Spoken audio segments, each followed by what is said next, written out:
Yeah, verified not petit bourgeois. Employers for like 5 pence an hour. See, that would make me petit bourgeois. Although, again, I still don't own any means of production, really. Yeah, I think I'm still an artisan because, like, it's like a goldsmith, right? The moment you have like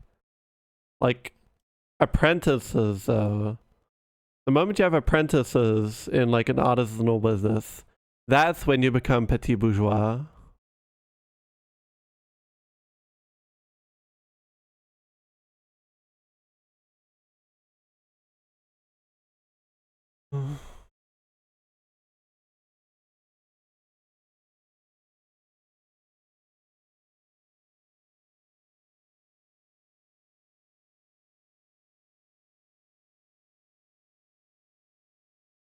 Does petit bourgeois mean in this context? Well, see, the bourgeois are those who own the means of production, right? So, oh my god, there's this very slight fucking 2-pixel offset on the bottom of the screen. I didn't notice that. I like fit you to screen. I do that. No.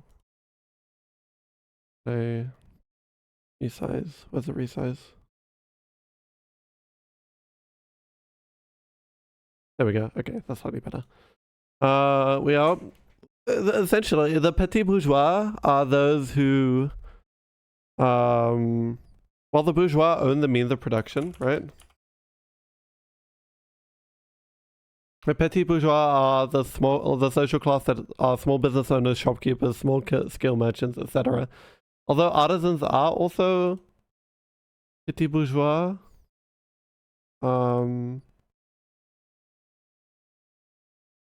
You're a proletariat if you rely entirely on the sale of your labor power for survival. But and so the moment you start employing people, you stop being proletariat and you start being petit bourgeois. Now, if I were like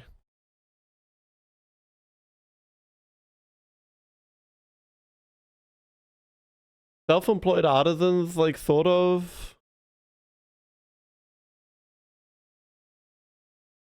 fall into petit bourgeois sometimes, and then sometimes they don't. It depends, mostly. It's about your labor relations to others. If you're a factory worker, right, you are employed by someone actively. If you are an artisan, you are relying on the labor of others to some extent as well.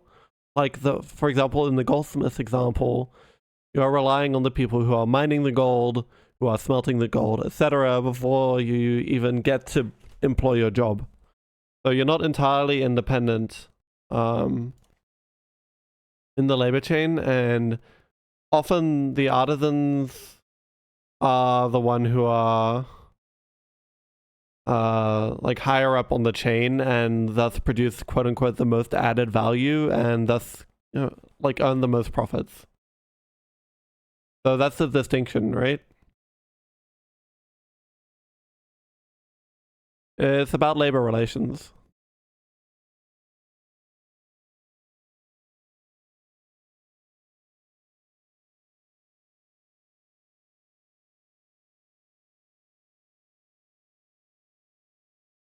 Now, as a streamer, I think definitionally I am kind of petit bourgeois because obviously I'm relying on the computer and stuff that other people have made. I'm relying on the art that other people draw. I'm relying on the program that other people made, etc.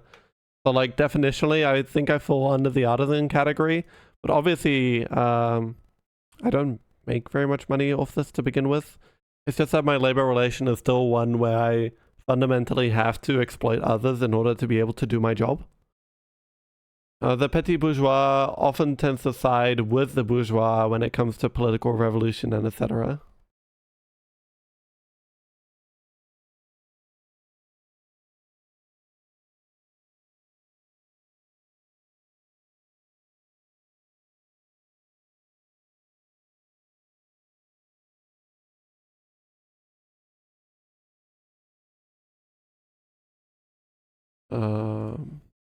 I need to figure out like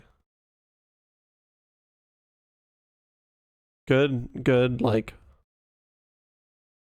background music for doing the Homestuck. Because, like, obviously, like, having just me and my voice here is nice and stuff. But having a track, like, looping slowly in the background. But I don't know what I'd loop for Frisia. No. I'm just, like...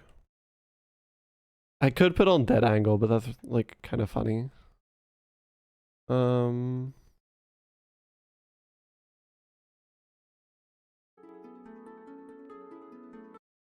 The thing is, like, any of the Umineko tracks is just kind of funny.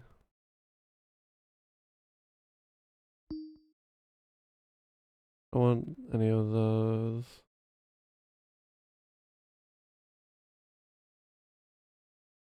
Well, oh, AO.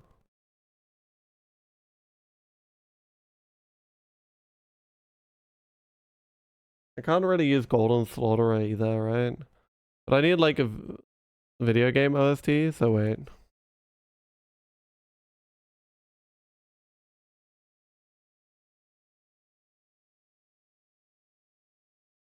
Oh, that's like a whole... I need, like...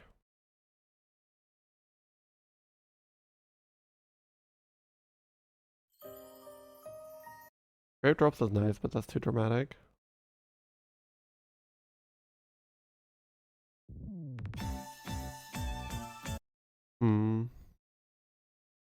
Here's a full list of them.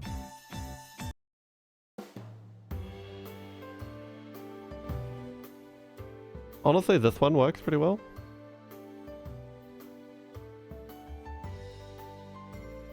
Yeah, so let's get this one out and, like, loop this in the background. I need certain types of music for Candy.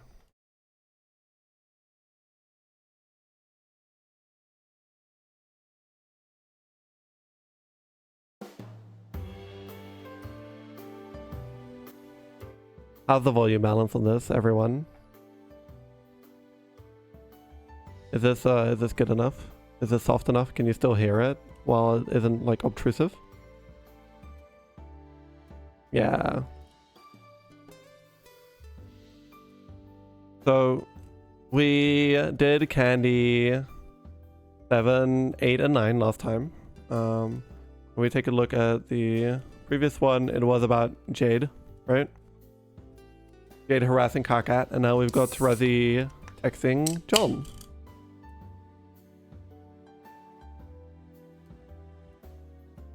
So far, Candy kind of has this, like,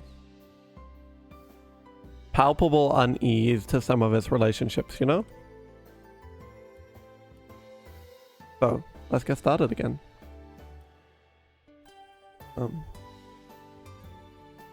Need to figure out my Terezi voice. 1 second.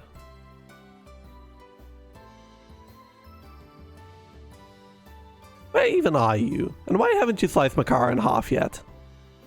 He smells too bad. I don't think I want to risk getting that close to him until he takes a bath. Even then, I'd rather not. As for where I am, I'm not sure you would believe me if I told you. I bet I would. Okay, I'm on a date. Lol. Don't lol at me. I can't help it. It's hilarious. Who are you out on a date with? Why don't you take a guess? Okay, it's obviously Roxy. Oh. What's wrong now? You asked me to guess, so I guessed. I'm just wondering if I was really that obvious. Yeah, John. We are not idiots. We can all do the math on this. Not like you were going to fuck your human mom or human sister. And you are not a homosexual, which takes try to dick out off the equation. Kanai is the only girl troll left, and she is lesbian married. She lesbian married one of the 2 remaining eligible human females. Oh, and Jake is a double threat, a human dad with a human dick. So by process of elimination, of course you were going to fall in love with Roxy. Wait. Love? Is that how John feels about Roxy? He glances around at this beautiful restaurant she's taken him to. Marble walls, a domed ceiling, alien plants growing up the scaffolding to the 2nd floor. It's lit by a cobweb of ultra-thin clear wire strung with lights so that it looks like there are fireflies suspended above in the fake night sky. It's a good place to fall in love, probably. He turns his head to see that Gamzee has stepped outside, and now monitors the date with his face pressed up against the window. He's smearing his disgusting makeup against the glass without the slightest concern for propriety. John accidentally makes eye contact with him, and Gamzee gives him a thumbs up. A chill runs down John's spine, so he goes back to his conversation with Terezi. I'm waiting. Still waiting. Egbert, are you there or can I go now? Yeah, I just had to think about that for a second. You really think I'm in love with her? How the hell would I know that? I'm not a mind reader. Oh, aren't you? I thought that's what your mind thingy powers did. No, I'm just an exceptionally good read of people. I thought I would have to be to tell you that you've been flushed for Roxy since you met her. Yeah, I guess that's true. How do you think she feels about me? If you're out on a date with her, I don't think that I'm the one you should be asking that question. I mean, would that be an okay thing to ask her? That seems kinda, I don't know, dopey? John, I hate to tell you this, but there's not much you can do at this point to increase your dopiness attribute. You've already pretty much maxed out the dork stat, and I can only imagine that the positive correlation between your continued existence and the amount of sheer dweebiness that you emit has retained expected equilibrium in the time that I've been gone. Jeez, you always know what to say to people in their hour of need, Terezi. I'm so glad that I decided to talk to you. You should be glad. I'm doing you a big favor as usual. To see you magnanimously descending from a mountain and deigning to give the hapless human peerless advice. Imagine me rolling my eyes super hard right now, because that is what I am doing. Noted. But trust me, the worst thing you can do when attempting to initiate a flushed relationship is to be evasive. Roxy is actually incredibly difficult to read, but I think she's the last person who would ever try to jerk you around. She'll appreciate you being upfront. The only thing I wonder is what happened with Calliope. They seem so happy. Yeah, that's, been bothering me too. Callie was actually the one who convinced me to stay. Roxy was all over me the moment I said I wasn't going. Going where? Oh, to fight Lord English. You were supposed to fight Lord English? Yeah. I guess. But you just decided not to? Look, it's a long story. Actually, it's not, but that's not why I texted you. I'll tell you some other time. Right now, what I think I need to figure out is how I feel about the whole Calliope thing. I'm not afraid to ask Roxy how she feels about me, I guess, but I think that I am afraid to ask about... Roxy finally comes back from the restroom. He hears her heels click-clacking on the floor and shoves his phone into his pocket in a panic before he can follow up on the last line of his message. He doesn't know why he does it in a panic. It's not like he's doing anything wrong. In fact, tapping away on the phone when someone leaves you alone at a table is completely and totally normal. Maybe it's just that it's kind of weird to be talking to a girl under the table while on a date with a completely different girl, no matter what his respective relationships with those two girls might be. His internal Rose voice tusks at him for having such a gender-essentialist thought. He wonders if he'd feel quite as guilty if he were talking to Rose under the table instead of Terezi. Probably not, which is a whole tangle of stuff he doesn't even want to think about. He shoots Roxy a big, bright grin when she slips into her seat. He grins back. Internal Rose voice. Me when I'm not, plural. Hi, Ultimator. How are you doing? I have background music now. Are you proud of me?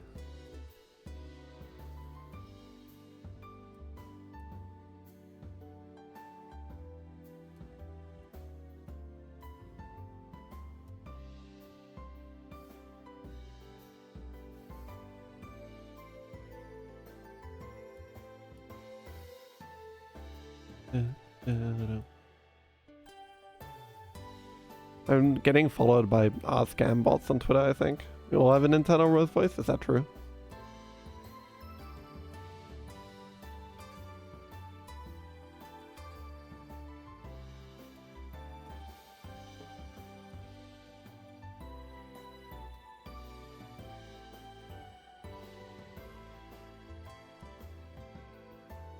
You've got one? You've got a rose internal voice? What about you, Twin Cast? Do you have an internal rose voice? Where's Hazy? Have we gotten Hazy to show up yet? Not yet, right? I'm gonna ping Hazy.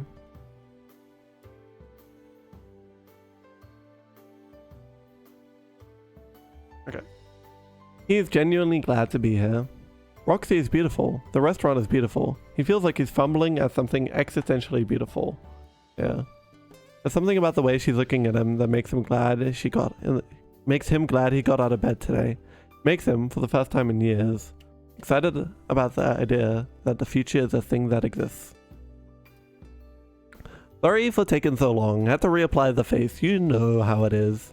Actually, you probably don't, but let me tell you, makeup's a bitch.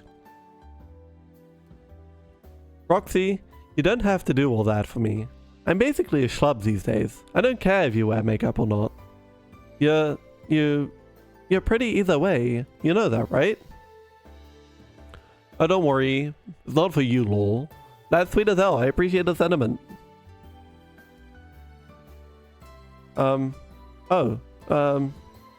That's cool. Why do you need it, then? John? Do you ever think about, like, gender?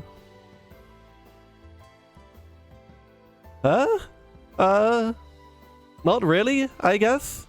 But I don't think girls should feel like they have to wear makeup just because they're girls.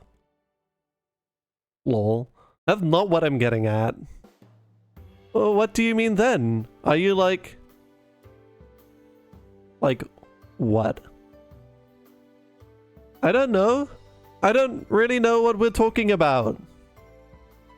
Lol, I don't really know either, I guess. Anyway, we don't gotta get super into it now. This isn't really the setting. I don't know if you've noticed, but this place is way too fancy for me. LMFAO. I was all trying to impress you with how I'm classy as fuck, but I now feel like we're gonna have to skip out on the check. Even though we've got infinite money? Yeah, just a feeling I get. Like, this fancy dress as a costume. Like I'm just play acting at being a grown-up woman. Yeah, I know that feeling. What even are adults? Good question. When I was a kid, I just thought adulthood was something that happened to you automatically, I think. Like the moment I turned 18, a briefcase would appear in my hand and I'd have it all figured out, just like my dad seemed to. I can't believe I'm 23 and still a huge loser. I wonder if my dad ever thought that way about himself. Like he was just some big dumb kid totally messing everything up, but trying to keep up appearances anyway. Don't say that about yourself, dummy. So, I'm a dummy, but I shouldn't call myself dumb? OMG, you know what I mean.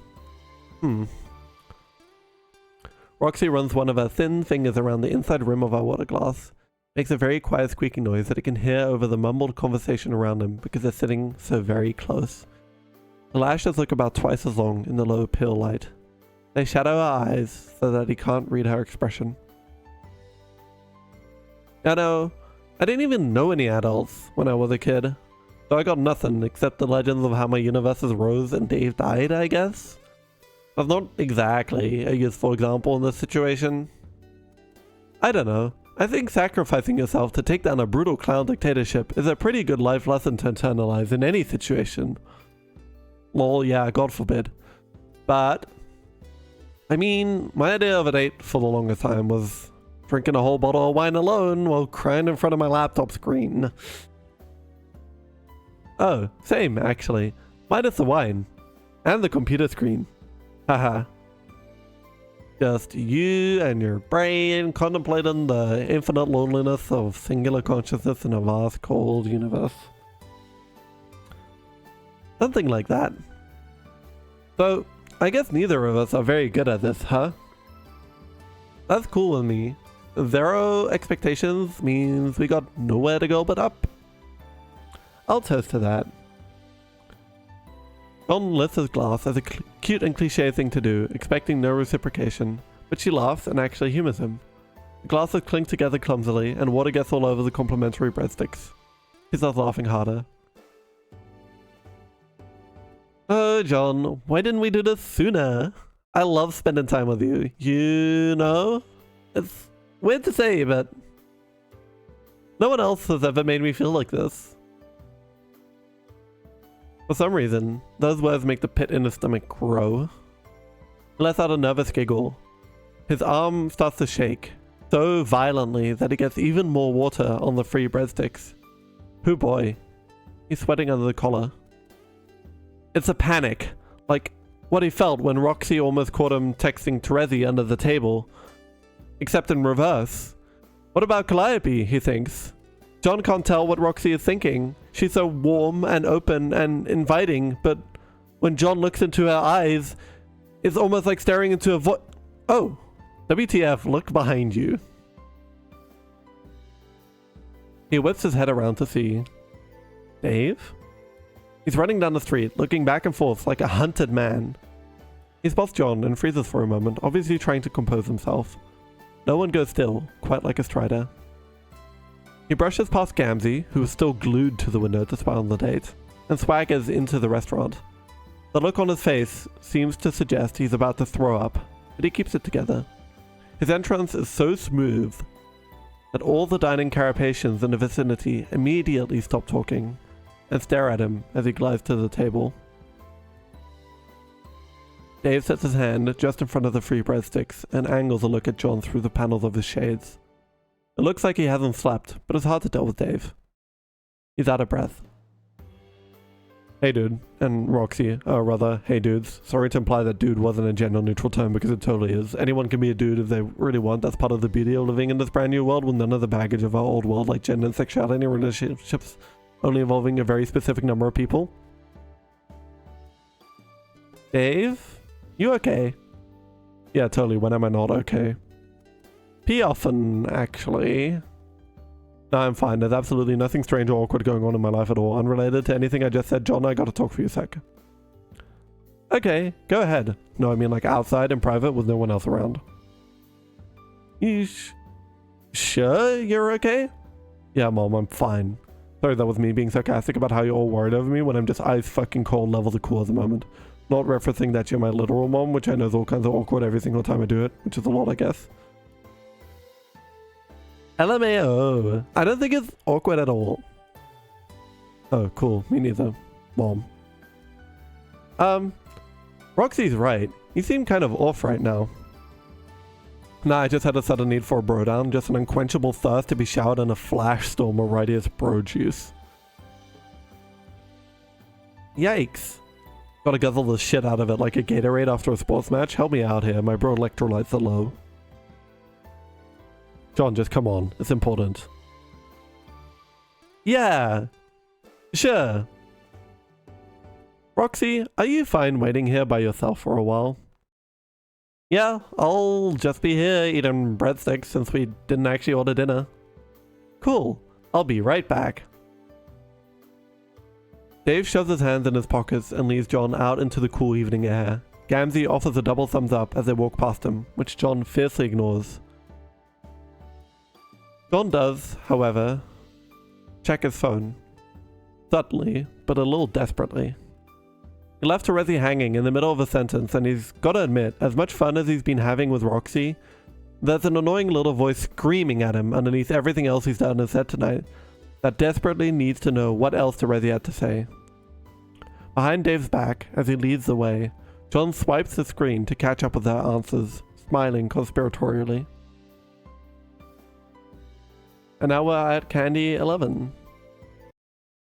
What do you think of Candy 10, everyone? It's definitely a chapter. I'm gonna look at the rest of the chapter. This is kind of like panicked. Let's see if I can get like... No.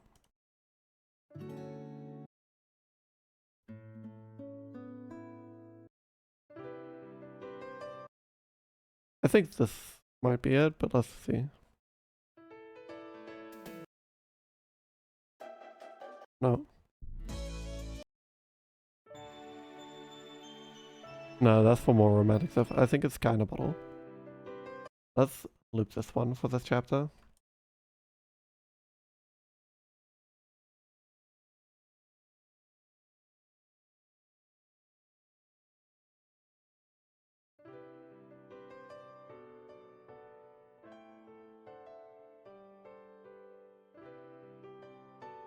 I love the Grisaia OST so much. You have no idea.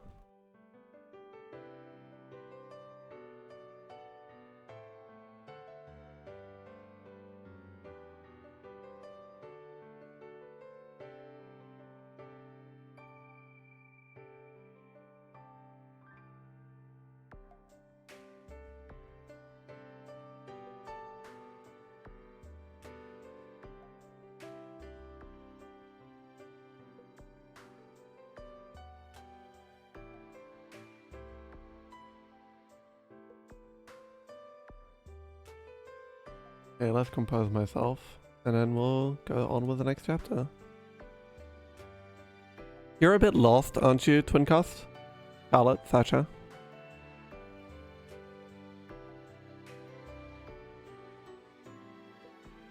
You've got no real idea what's going on, don't you? I can explain a bit if you've missed out on some of the previous streams and haven't really caught up. Maybe we can do a bit of a recap for you.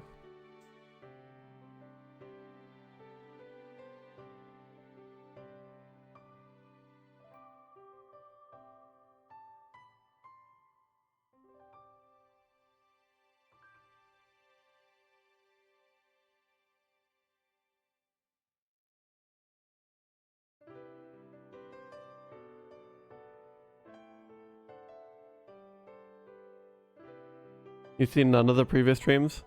Okay, so short explanation, right? We had a prologue where John is dreaming in anime, and he's having a generally bad time, and then he gets told by Rose that he needs to go back to fight Lord English or else.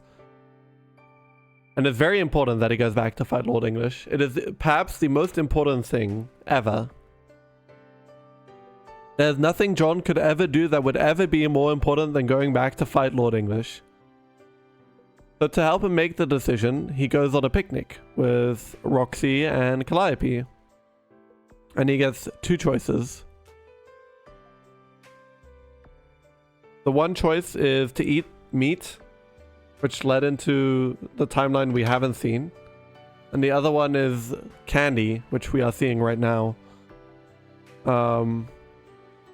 Where in candy, he decides not to go back. He eats a whole bunch of candy, so much candy that it would make a reasonable person sick. It is all fluffy and sugar sweet and made of nothing but thin air and dreams. And Roxy is so happy that he stayed. Calliope then convinces him to bring back a clown. Namely Gamzee, which is very uncomfortable for just about everyone.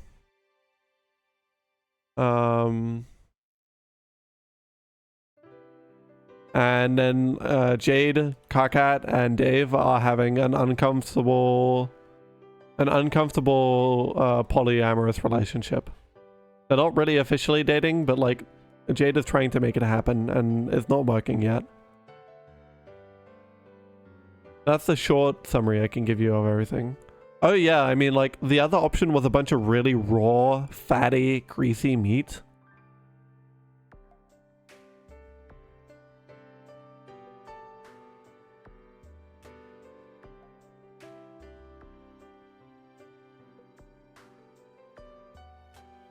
Bran.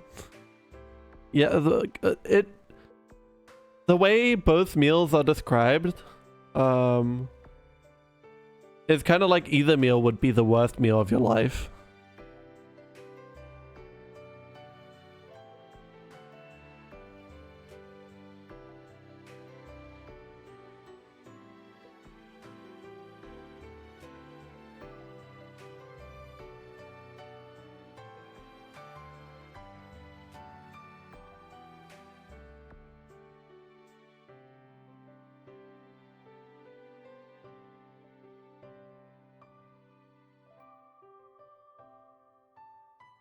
Like, just god-awful. Anyway, let's continue with chapter 11. You survived both at once. Dave grabs the sleeve of John's tux in his sweaty palm, and the two of them fly to the top of the nearest tower. John glances at him en route, and the look of Dave's face strikes him as that of a man condemned to death. The stars stand out along the skyline, so bright in this new world that the outline of every constellation is crisp and clear, even in the middle of the city. Dave cups his hands over his knees and stares straight ahead. Yo, John, what do you think about me and Karkat? You two are pretty cute together, I guess? Together. I need you to be way more specific here. Oh, okay. I guess I'd have to say that you're both cute individually when you're with each other, and you make cute friends, which is why you're cute together. Something about it just works. I feel like I'm saying cute a lot here. For the record, I don't mean you're cute as an individual, no offense. Alone, you're just Dave. But together, yeah, you guys are cute. Together, you mean like a couple?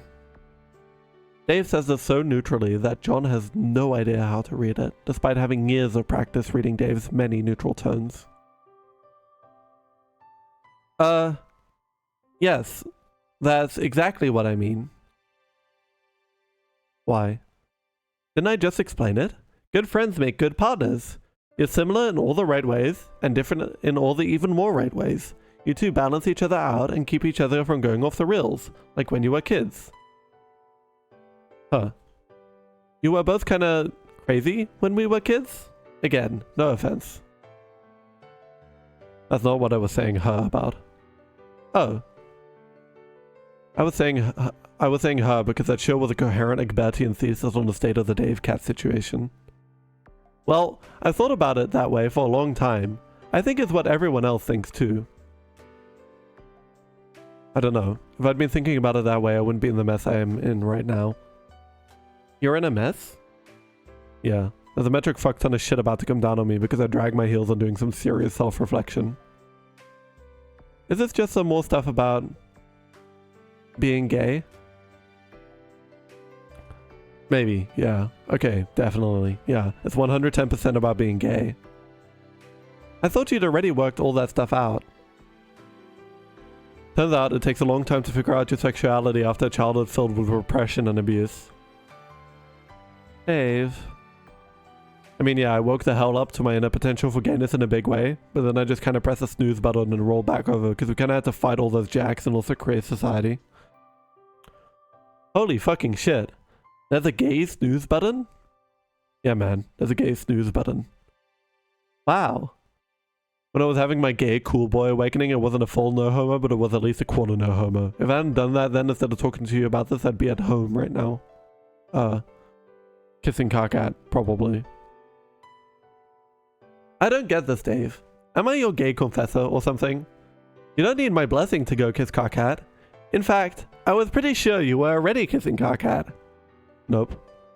In that case, as the Lord Pope of Dave's fully awakened gaydom, I give you my blessing to immediately leave and rectify that as soon as possible.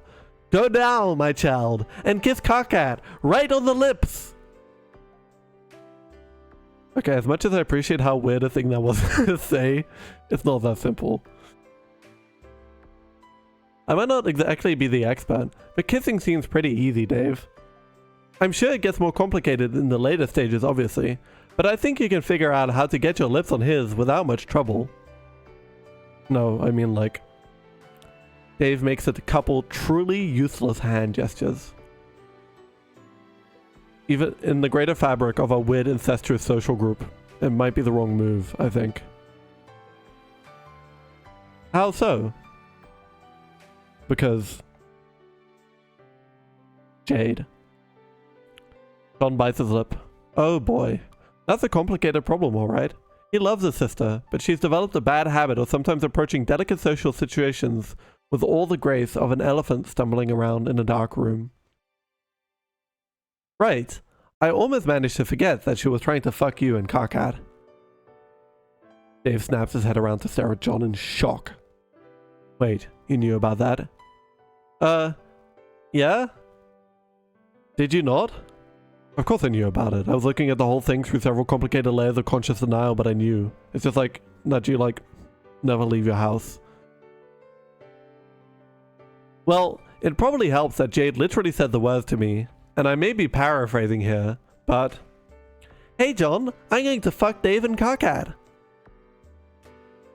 What the fuck? She said that to you? What did you say? I don't know. It was a while ago. Probably that it was a bad idea. But I thought it was kinda obvious. She's always had a crush on you, Dave. Yeah, I know.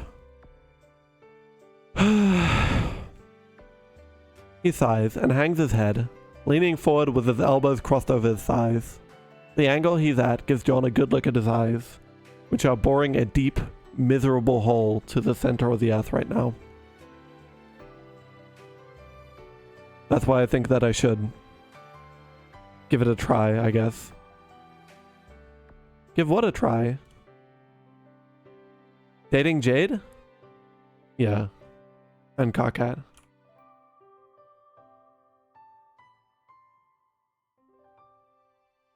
Oh man, Dave.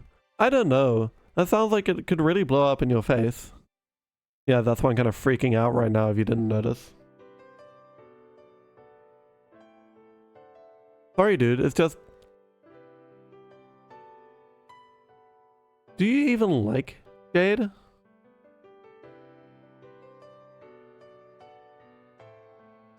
Of course I do. She's one of my best friends. No, I meant, do you like her? Oh my god, John, you're like 23 years old. Can you at least pretend to talk like a grown man? Okay, Dave, God, are you in love with Jade? Dave doesn't answer. His silence says a lot, John thinks.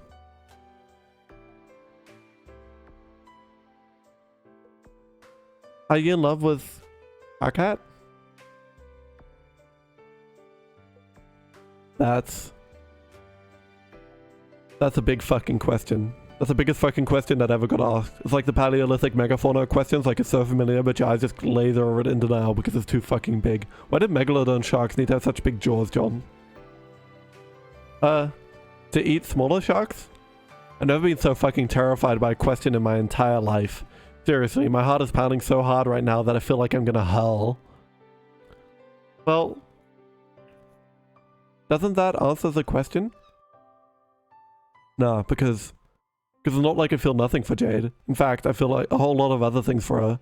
Too many to just tell her off after all this time.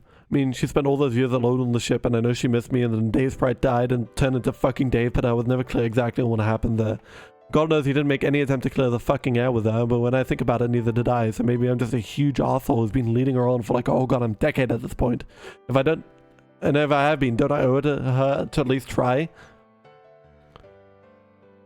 If that's your logic, Dave, then haven't you been leading on Karkat too?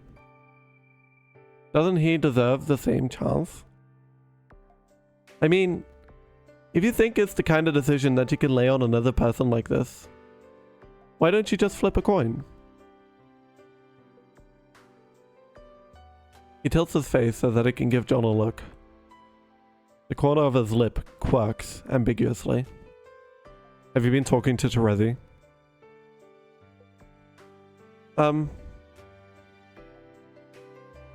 Damn, I thought she ghosted everyone.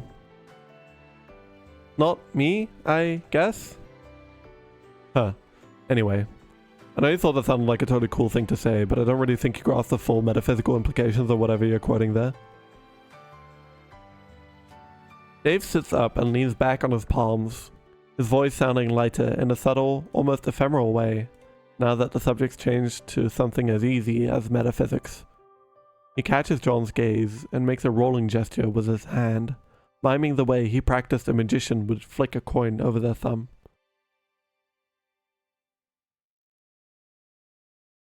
Do you know what a coin flip is?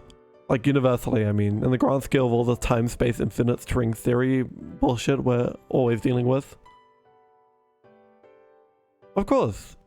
It's like when you know that you've already made a decision you're reluctant about and need an outside force to show you how you already feel. No dude, that's dumb. You should know this because you've done the retcon thing. What does that have to do with flipping coins? Okay, so every time you flip a coin, you're creating an alternate timeline, right? One where it lands heads and one where it lands tails. But while the coin is flipping, both possibilities exist simultaneously. But what if you knew for sure that you make the same decision no matter which side landed up? You can't. So, it's like the coin never lands, then? Sure. Then, if you dated both Jade and Karkat, it'd be like you're winning the Schrodinger's cat paradox. Yeah, that's another theoretical paradox that I think you gotta read up on a bit more, buddy. I probably won't, but okay. Fair enough. And yes, metaphysics aside, me dating both Jade and Karkat at the same time literally is the issue at hand, and is with which I currently and explicitly struggle. Yeah. Sure seems that way. So...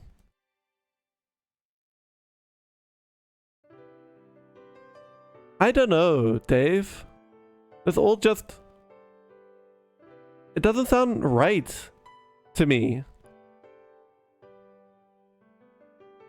John thinks about the speech Rose gave him that morning on her couch about canon veracity and the validity or non-validity of subjective actions the further they get away from the intended sequence of events.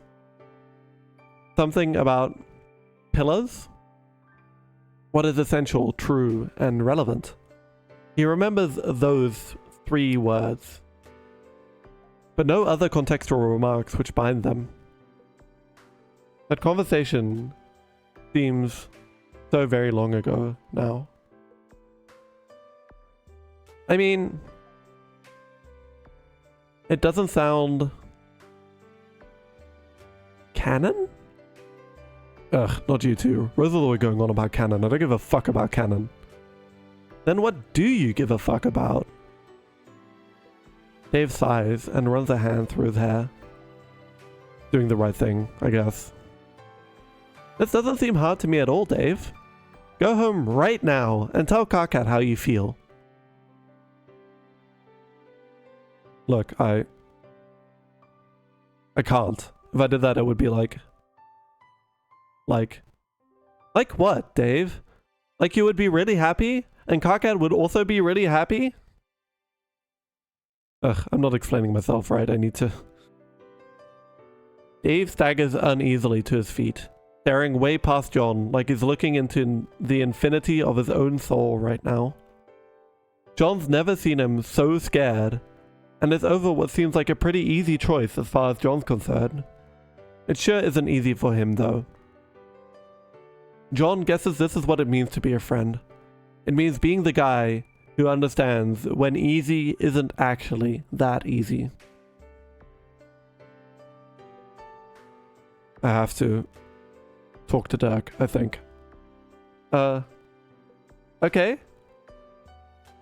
John wonders when talking to Dirk has fixed anything for anyone. He's about to ask what exactly it is he needs to talk to Dirk about, but then remembers what he saw when he went back to fetch Gamzee's fridge in a medium. Dirk and Dave hugging on the edge of the roof, sharing something private and mysterious. The sort of thing that can only happen between 2 people whose personalities are cracked in the same way. It's not something John's ever had, so it's not something he can understand. An uncomfortable silence lingers between the 2 of them. Before John can fill it with some stupid words, he hears Roxy calling up to him from below. He pops his head over the roof and waves at her. What's up? Yo boys, not to interrupt, but we got kicked out of the restaurant for not ordering. What? Really? What's even the point of being famous if that can happen? Lamal, I know, right? Told you I wasn't classy enough for the joint. I got all these breadsticks though, so we can reconvene in the park. Totes romantic. 10 minutes, what do you say? Sounds good. I'll see you there soon. She grins up at John with shimmering, adoring eyes. They're reflecting every star in the sky, all for him. It makes his heart do a weird somersault, tries to flip front ways and then backwards and ends up landing on his face instead. He's feeling too many contradictory things right now. When he turns to look at Dave again, he's practically translucent. Barely there, half out of the door emotionally. John feels like he could have done more, like this whole conversation was sand running through his fingers. It itches at the back of his head. The idea that he might have just fucked up Dave's entire life. I'm sorry, I couldn't help. Nah, dude, it's not your fault. Dave gives him a light bro punch in the arm and tries to smile. Enjoy your date.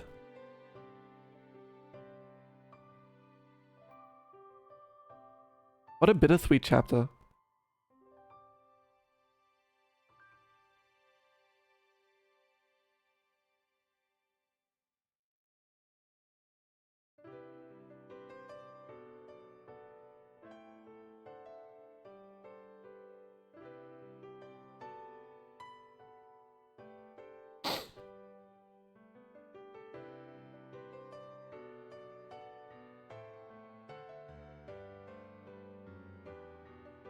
I also need to screenshot a particular bit of this so I can send it to friends.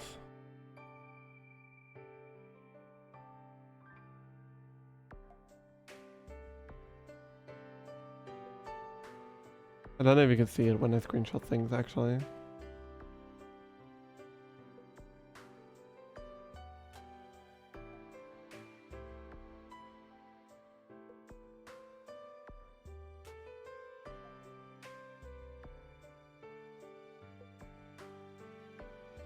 You're gonna go now? Oh wait, I need to edit that to include spoilers. Whoops. Because I think,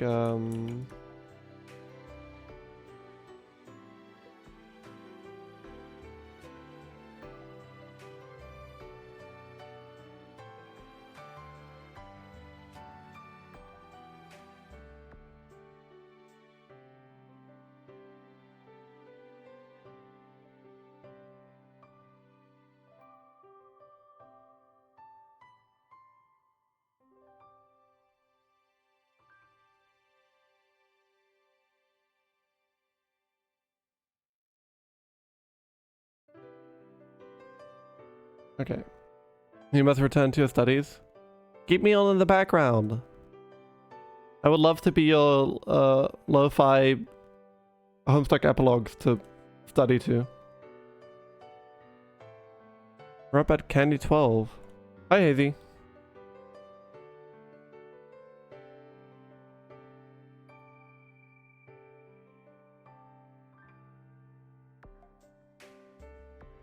Hi, Brioche. Hazy still doesn't know how to read a clock.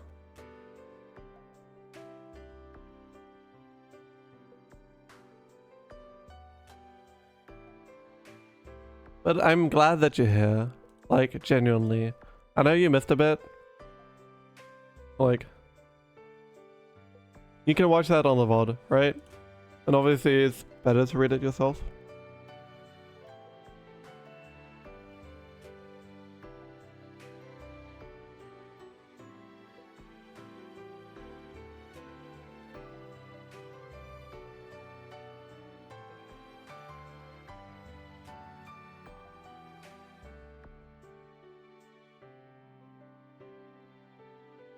We also have background music now.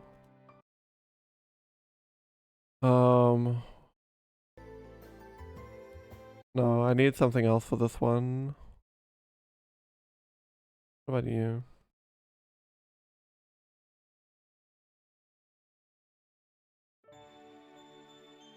No.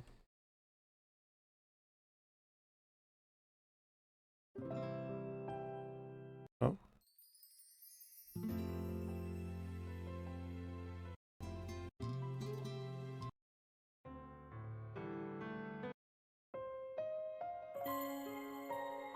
I think it's this one.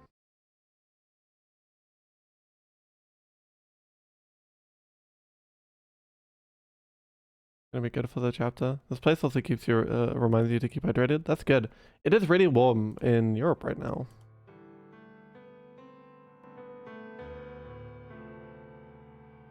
Like, I love dramatically setting the tone with the Grisaia OST, actually. This is so much fun.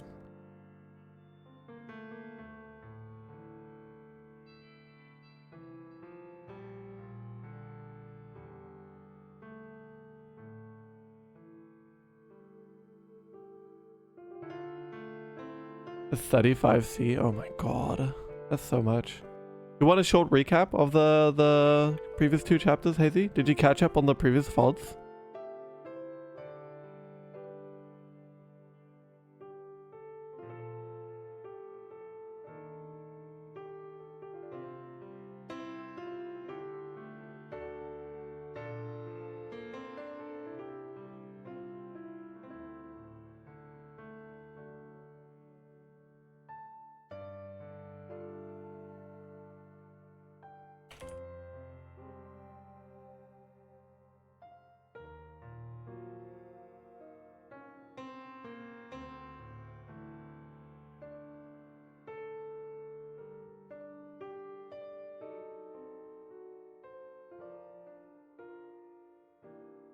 Closer.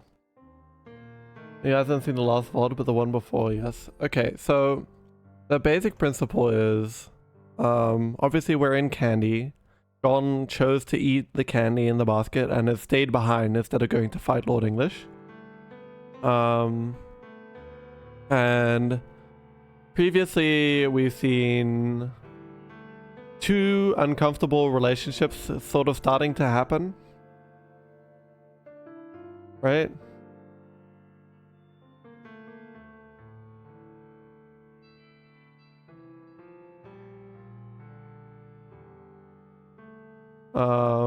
One of them is the Dave's Jade Cat situation. And the other one, it seems to be Jake and Jane.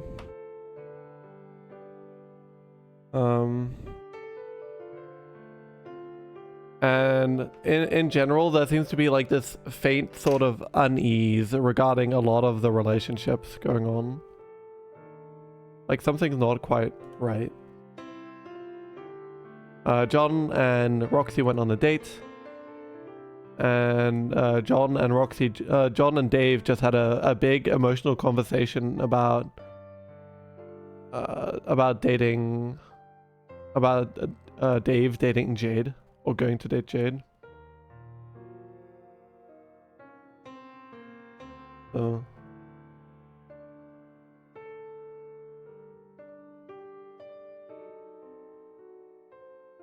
That should be enough to get you the context of everything. But obviously you should go back and like make sure to watch everything, yeah? Heart emoji. I'm going to be putting these up on YouTube as well, by the way. I just haven't done that yet because let me look at my reminders. Today at 10 PM, I should be able to make a YouTube channel with like the actual name. I've turned my current channel into a TGC VODs one, while I'm going to need to export the ones to like a VTuber one.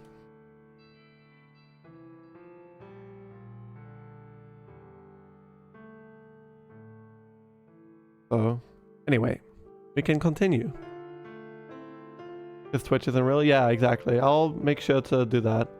Today at 10 PM, my previous channel name will be available. If any of you fuckers snipe me, I'm going to fucking kill all of you. Yeah? Love you, my darling silverfish. Jake wakes up to the unfamiliar feeling of a cheek on his chest and a thigh slung over his stomach. Not that waking up to limbs entwined with some fleeting dalliance was an unfamiliar sensation by any means, but this time, something seems off. He's afraid to open his eyes because he can't remember the last few days. The very last thing he does remember, if any of his recollections are to be trusted, is corking open a bottle of alchemized Merlot at 9 in the morning, as one does, and then doing a brisk session of target practice, which was interrupted by Oh, fuck. Jake's eyes snap open. His ceiling looks the same, as it always does. If a bit tizzy, with the eye-splitting headache sending nails of pain through his skull. The gold-flecked flowers carved into his wood panel ceiling glitter in the morning light. Jake stares very hard at them because he doesn't want to look down and confirm his worst fears. But his worst fears are confirmed for him without him having to do anything, unfortunately, which seems par for the course. Good morning. Jane sits up in the bed and stretches her arms over her head. Her body is a perfect hourglass in naked profile. Jake's eyes trace the curve of her spine against his will. They linger in the dip above her hips. Her hair is tousled, and she's not wearing her glasses. Jake actually has to catch his breath at the sight of her. It's not her attractiveness that was ever in question. It's everything else about the situation which is the problem. Jane! What in the blazes happened? She turns to face him, giggling into her hand. Why, Jake? I would imagine that you are practiced enough at sexual congress at this point that I shouldn't have to explain it to you. Jane, I'm quite aware of my reputation, but I'm not some loose trumpet who enters into relations thoughtlessly. Oh, lighten up. Jane blinks and touches a hand to her collarbone, like she doesn't quite recognize herself. Oh dear, did you hear what I just said? Lighten up. Been quite a while since I've thought that way.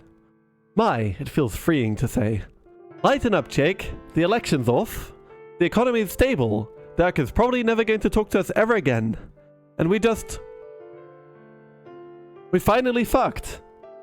Hoo hoo hoo. Did we indeed fuck? Was it merely playing honky tonky with our digits, or did we do the old gamma hooch? Or even worse, the beard splitting? Sigh. I don't know what any of that means, but Jake, we definitely did it all. She crawls towards him with a goofy smile, padding along unsteadily because she can't see shit without her spectacles. Jake shoots up in bed and scuttles all the way back until his shoulders hit the frame. Something catches the corner of his eye, and he swivels his head around to see the trickster lollipop on his bedside table. It sits like evidence at a murder scene, beneath an empty bottle of vodka and far more sets of underwear than the number of people accounted for in the room. Jake says, but Jane shuts him up with a finger over his lips. She slides into his lap and settles her bottom into the space between his thighs. There's a blanket between the lurid parts of their naked bodies. But Jake cannot rightly move unless he wishes to be dearly compromised. He stutters through several objections, but Jane is plucking all the strings quite mercilessly. He feels like a snake about to be necked by a mongoose. Oh. What's the meaning of the lollipop? I thought we agreed never to use trickster mode when we were, unsupervised. What? The lollipop was your idea? I must protest, Jane. That does not seem like something I would agree to in the right state of mind. Well, I'm not sure either of us were exactly in the right state of mind, to be honest. We, had quite a bit to drink over the course of the day, and one thing led to another. Led to partaking in scandalous confections? I don't know what to tell you, Jake. I'm not pulling your leg. In fact, you were the one doing the vigorous leg pulling last night. Hoo-hoo.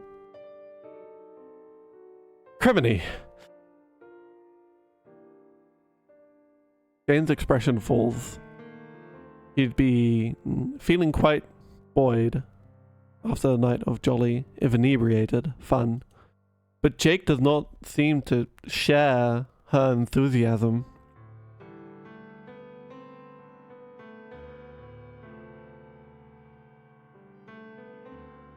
Dear me, was that innuendo a bit too much? I'm sorry, I'm not very good at this. No, it's not that, Jane. All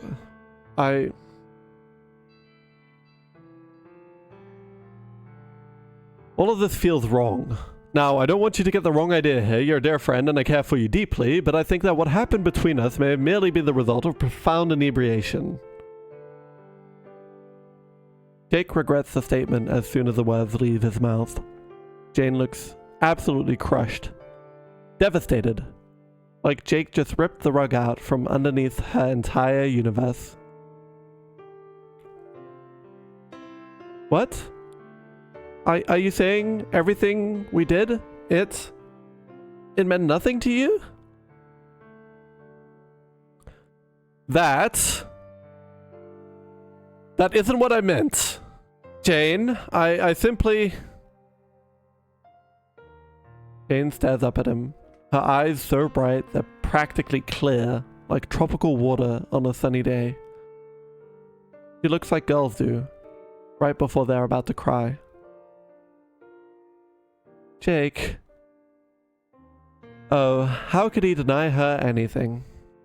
What was I even saying? I'm being terribly foolish. Sure, we may have overdone it a bit on the substance, perhaps, but you know what? To hell with it. I might not remember everything that happened last night, but I'm sure my passions wouldn't lead me astray. You've always been a lovely girl, Jane, and you've become an even lovelier woman. Why? It's a surprise this didn't happen sooner. May as well, just go with it? Haha. It's not the most rousing speech Jake has ever given, but it seems satisfactory enough for Jane. He releases a tremendously relieved sigh when Jane breaks into a smile. Oh, Jake. He flails when she kisses him, but this time, there's no doubt he hasn't said no.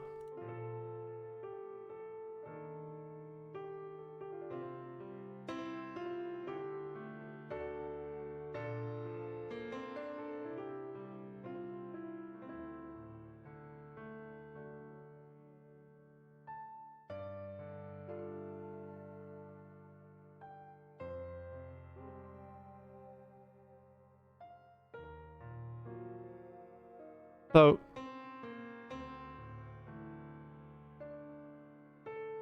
you know.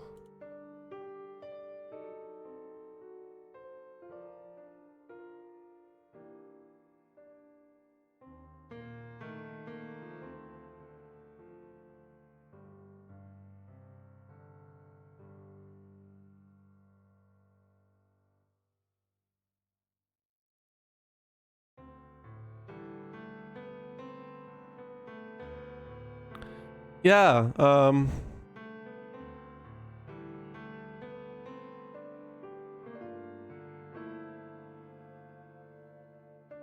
making more screenshots because I need to. For reasons.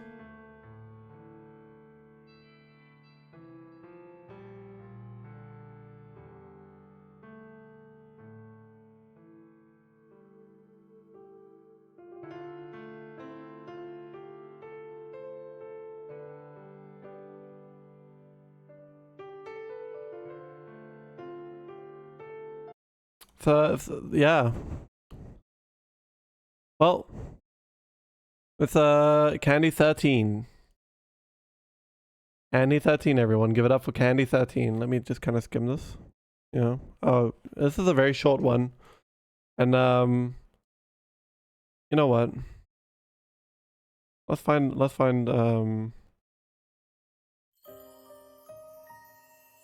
I think this is immediately going to be the one I want for this particular chapter.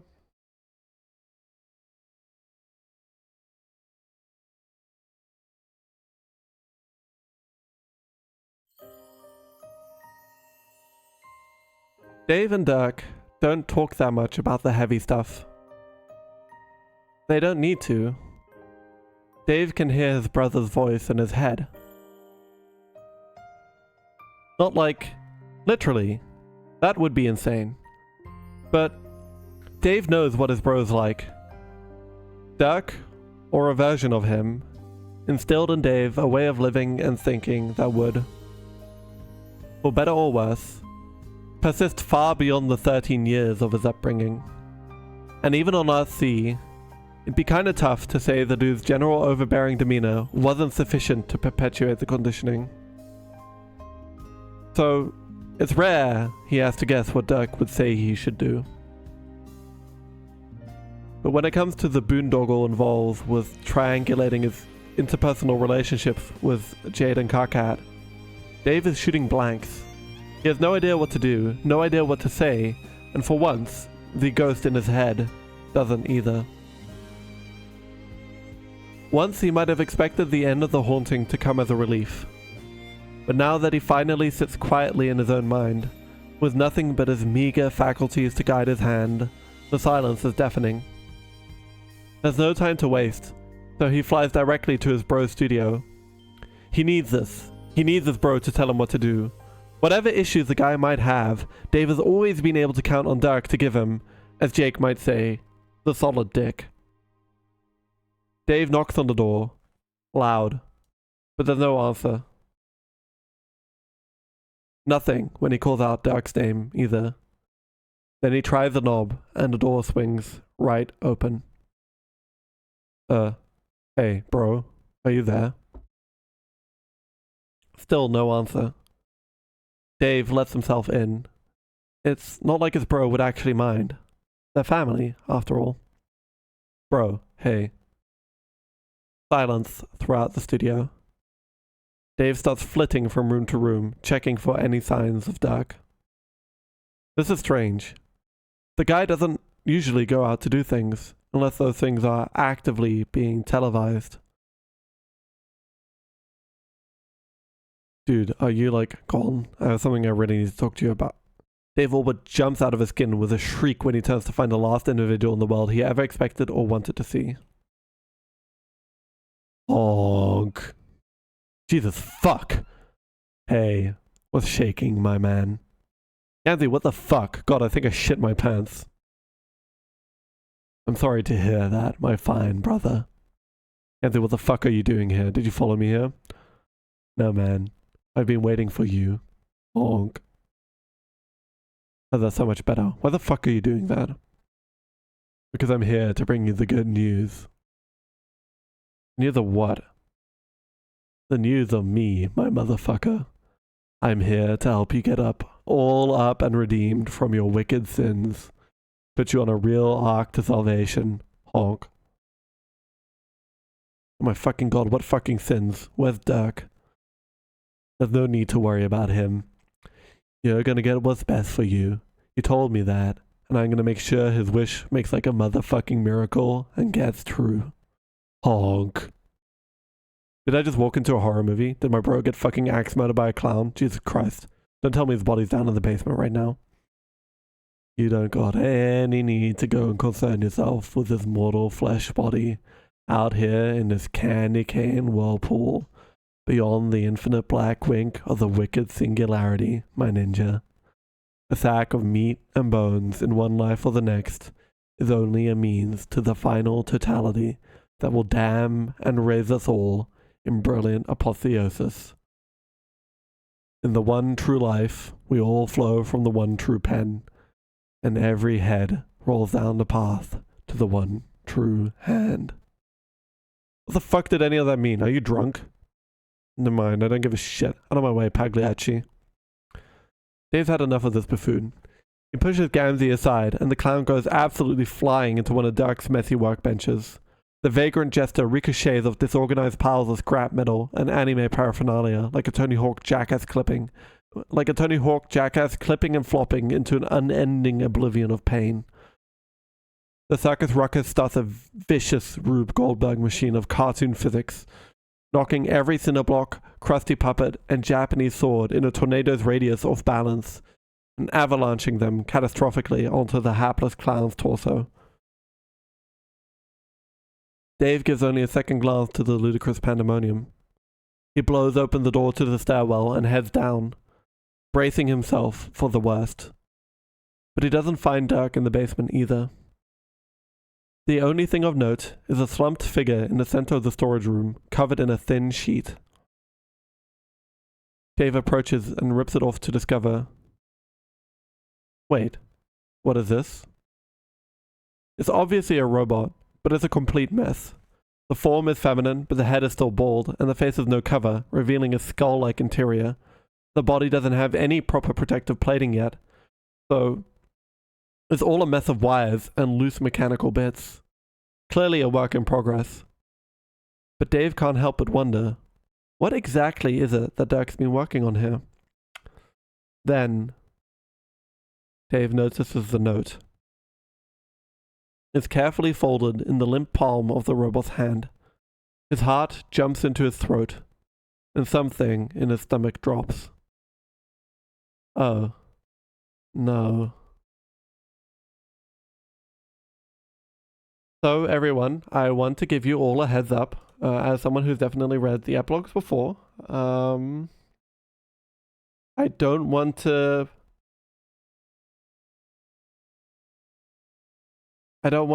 lead you into this chapter without any sort of warning. If you've read the start of the Homestuck epilogues, right, we can go to the epilogues here.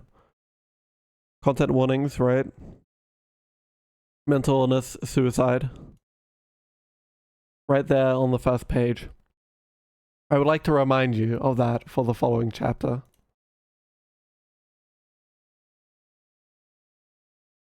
Candy 14 is not an easy chapter, and if you struggle with this sort of thing, I would please like you to read it on your own time. Maybe, if you feel like you can prepare yourself more adequately that way.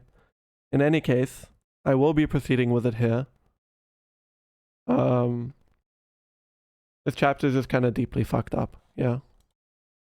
Let me see if I can find at least some background music to make it a little softer.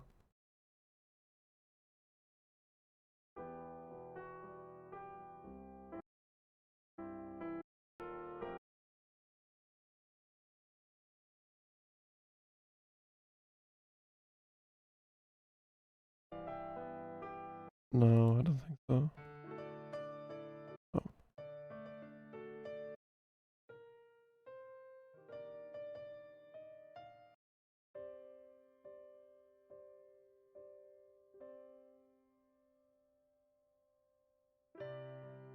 No, I think we're going to go with Umineko OST actually for this one. There's only one track that makes sense for this, I think. And it is Dead Angle again. Epilogue 3, 14. Your name is Dirk Strider, and you know what you must do. The decision was made the moment John chose his course. This world has been set on a path that you cannot tread. You stand beneath the Carapacian bell tower, poised to climb to the top. You brought nothing with you but a long length of rope, coiled in your steady fist. It's the only thing that you need. Ascend. You do not hesitate. Your legs feel impressively powerful as you begin to climb the staircase. But that's maybe a bit loud.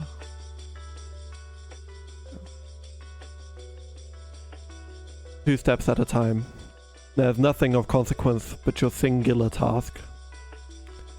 You left a note, but you don't expect any of your friends to understand. It's not important that they do. A flip of the cosmic coin has rendered your entire life completely inessential.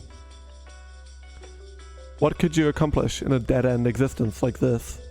There are no stakes, no meaningful challenges, no structures or themes, only residual chemical reactions in a dying brain, a physical system's obligate compulsion to exhaust its own lingering momentum. A cockroach with its head cut off, waiting to die of thirst. Halfway up the tower, you take flight. Every second you waste here is a drain on the concept of existence itself. You whip up the hollow vertical shaft at the center of the spiraling stairs, and erupt into the air beneath the bell. You land on the ledge overlooking the Carapace Kingdom below and cast a cursory glance across the landscape beneath you. Its beautiful scenery is a comical illusion of no matter to you. Get to work. Your hands move methodically to fashion the hangman's noose. It is a gesture you have practiced well. You bunch a section of the rope into an S and loop the end of the rope around its middle. 7 wraps and you're done. You tie it off at the bottom and then tug the rope taut. The corrosion has already begun. You can feel the gears slowing, all the intricate unseen mechanisms coming unhinged from their mooring and drifting apart. Your friends might derive some sense of fulfillment from satisfying the elementary obligations of self-preservation and self-propagation, but there's nothing here for you. It doesn't matter anymore. There's a beam across the opening of the face of the bell tower that will serve as a convenient anchor for the rope. You toss the noose up over the beam, and then rise to fasten the knot. You ensure that it is secure. There can be no mistakes. You touch back down on the ledge of the tower. You bring the noose over your head and pull it tight. Your choice is not between that of life and death. It is between an ignominious dissolution at the hands of entropy and one final act of relevance that can bequeath your meager energies to the cosmic well from whence they came. In a certain sense, you've never felt so free.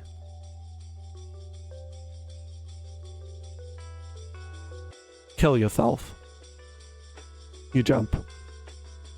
A meaningful death, would of course be quick, brutal, an expeditious descent, a splash of crimson at the base of the bell tower, a body that looks otherwise intact if you don't flip it over to see the dark, mottled bruises where the fetid septic blood has begun to pool.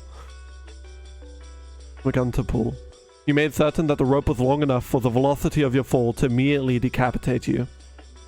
It slices through the air with a vicious whipping sound, unspooling in an even, silk-smooth rotation. Just as your epiphany occurred at sunset, your death must occur at sunrise to complete the Ouroboros of symbological harmonic resonance that is your personal arc. It is the very last moment of narratively consequential action that will happen in this whole barren world. The few Carapacians unfortunate enough to have left their homes this early in the morning will remember this moment forever. But in reality, it only lasts half a second. The noise your cervical spine makes when it thunders is indescribably gruesome. Many of the bystanders who witness your death will later attempt to recount it, but there really are no words that can adequately express the sound someone makes when they die.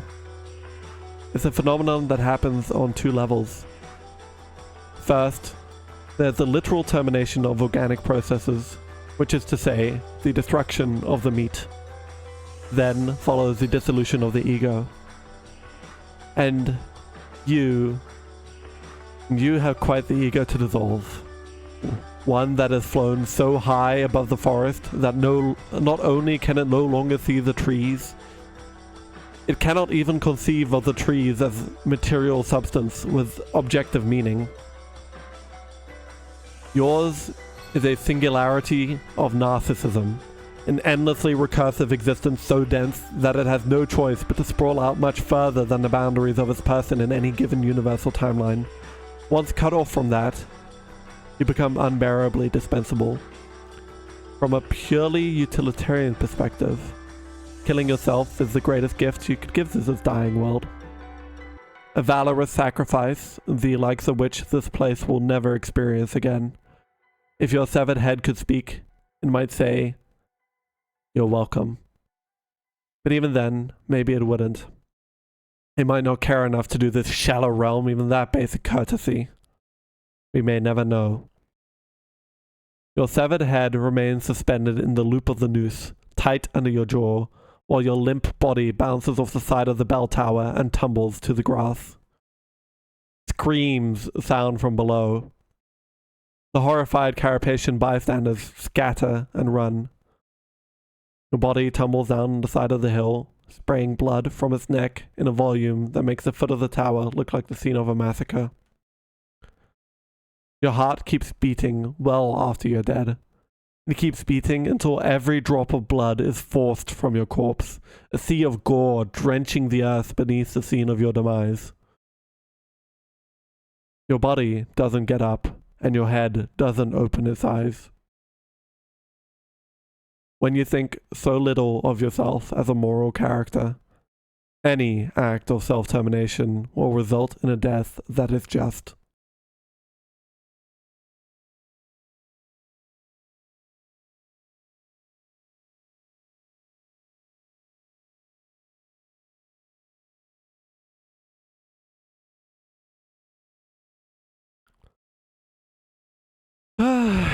Well, how are we feeling?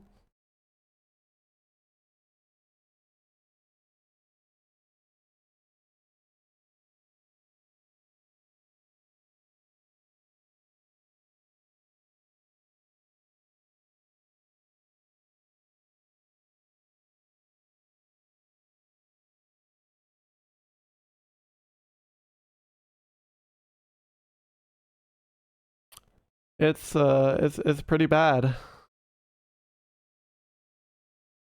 I tried to do the chapter justice, but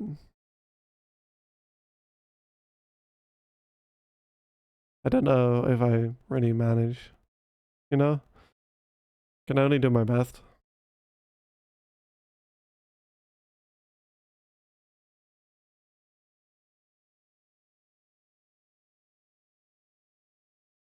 I think I've got more OST here.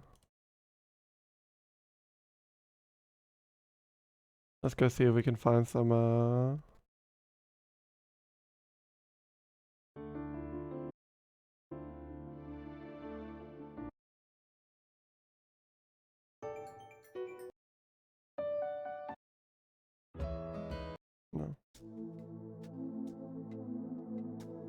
No. No. Also no. Also no, absolutely not.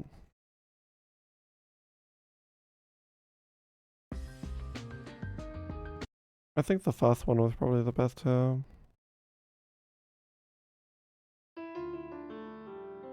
Actually no, I like this one. Up.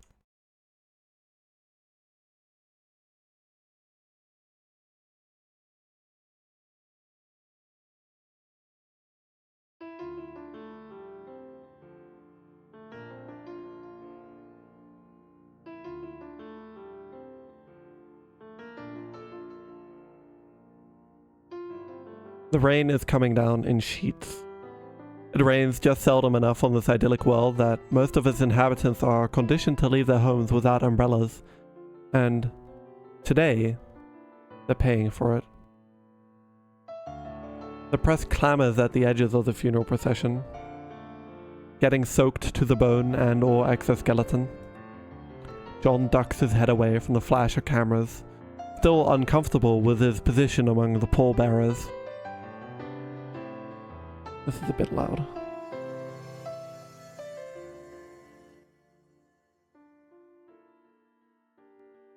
Here we go. He didn't know Dirk that well, but he couldn't refuse a direct request from a grieving bro. He ventures a glance at Dave, who is at the front of the line carrying a smaller casket containing Dirk's decapitated head. The actual casket is unusually heavy, not just because Jane insisted on having it crafted from the finest quality timber on the planet, but also because for some unfathomable reason, Dirk is going to be buried with every single one of his shitty anime swords. It would be absurd if it were it not so tragic and possibly also predictable. Gamzee fumbles with his corner of the casket when it comes time to set it down in the cathedral. Upsets the balance of the whole thing and sends it careening down so hard that the nose of it crashes right through the stage. Oops, motherfuckers. Oops! It's fine, Gams. Accidents happen. John presses his mouth into a flat line. He looks at Dirk's casket, sitting diagonally in a hole in the floor and popped about 13% of the way open. A few shitty swords seem to have made a valiant effort to escape, but didn't quite make it all the way.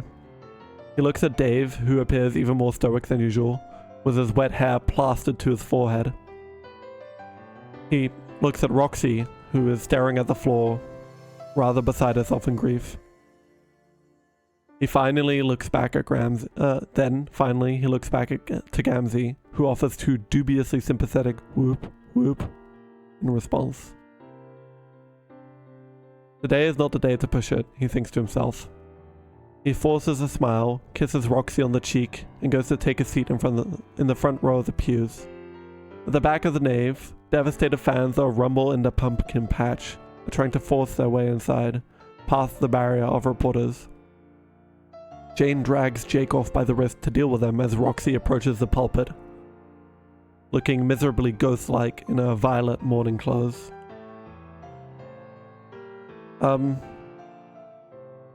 Hey, thanks everyone for joining me today.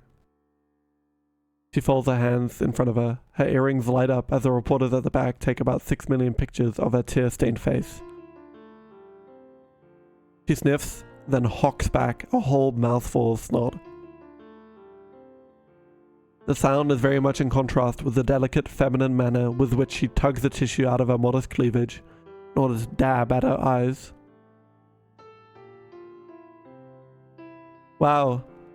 Now that I'm up here, it's like IDK. I have no idea what to say. Of course she doesn't. Dirk was her first BFF, her first love, and at one time the only other human being left on Earth. She rolls the wet tissue between her fingers. And I guess that's because there is nothing to say. There's no words to describe how I felt about Dirk Strider.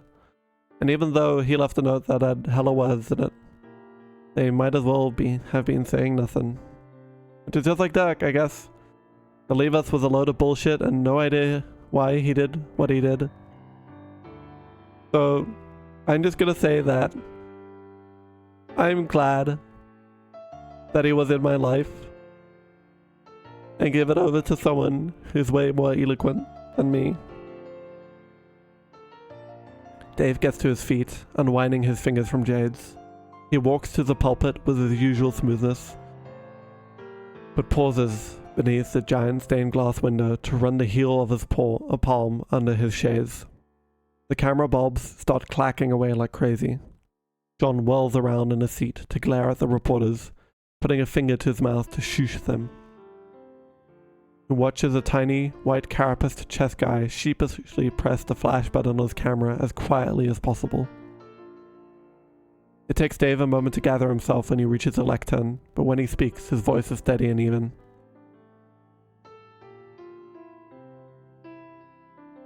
Hey guys, I want to apologize in advance because this is about to get a little realer than that 3/4 of corpse I'm standing about 2 feet from right now. I mean, I totally hate to ruin everyone's mood on the day where we've gathered to think deep thoughts about how one of us just went and fucking off themselves.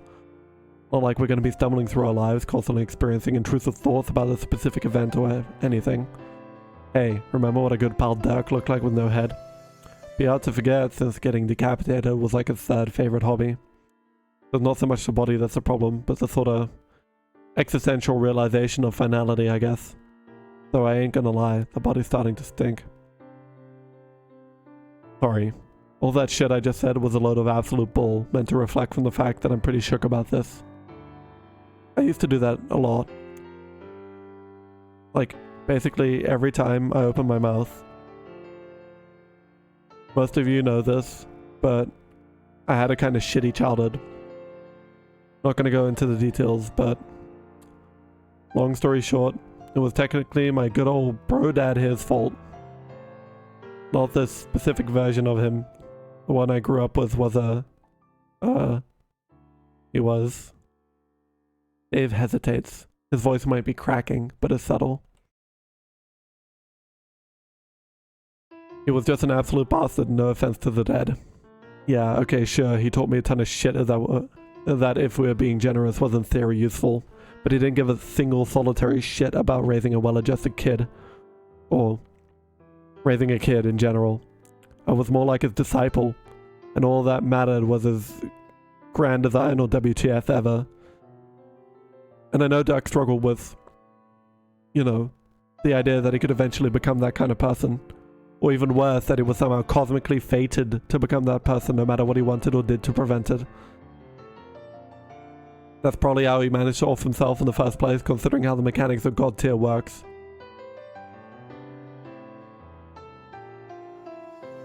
Maybe he'd been struggling with that the whole time we've been here on Earthsea. Who knows? With him. He was always so inside his own head that I can't even imagine what insane train of thought led him to decide that this was his only option. But I don't think he'd want us beating ourselves up about it, or torturing ourselves trying to figure out what it fucking meant. That's Jake, Jane, and Roxy. He loved you guys, and wouldn't do anything to hurt you. Well, not intentionally, I mean. Anyway, all that shit about my bro. I'm over that. Like, as much as you can get over it. There's a subconscious response to certain stimuli you can't exactly rewire. The conscious part of my brain is all like, shit dude. Oh. I feel great. What the fuck is hypervigilance? I love being alive and having all these friends who care about me and don't beat the shit out of me every day of my life. EDC. And part of that's because I got to be friends with Dirk. It was great getting to know this rad version of my childhood guardian who wasn't completely batshit insane. And just chill with him. Shoot the shit and freestyle or debate dumb crap without it being a federal fucking issue. And more than that, he treated me like I was on the level with him. He let me give him shit for being a pretentious blowhard every day of his life. Which I did. But despite that, I looked up to him. The way I always felt like I should have been looking up to my bro. The way I wanted to look up to my bro but couldn't. Dirk taught me so much shit I didn't know I needed from him. I mean, picking up Dirk's opinions was unavoidable if you ever hung out with him, considering he never shut his fucking mouth. But I'm glad he didn't. He taught me about combat, philosophy, life. And I'm sure had he not killed himself the literal day I was finally gonna ask him romantic advice, he would have taught me about love, too. So, in the end, I really got no idea how the fuck I'm supposed to feel right now. But that's probably okay, right? Like, it's okay to not know how to feel when someone dies. It's okay to not have all the answers. I wish Dirk was still alive so I could tell him that.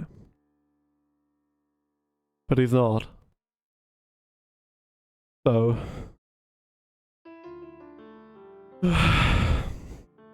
Dave takes a deep shuddering breath and actually takes off his shades to wipe away the tears that are pooling on his eyelashes.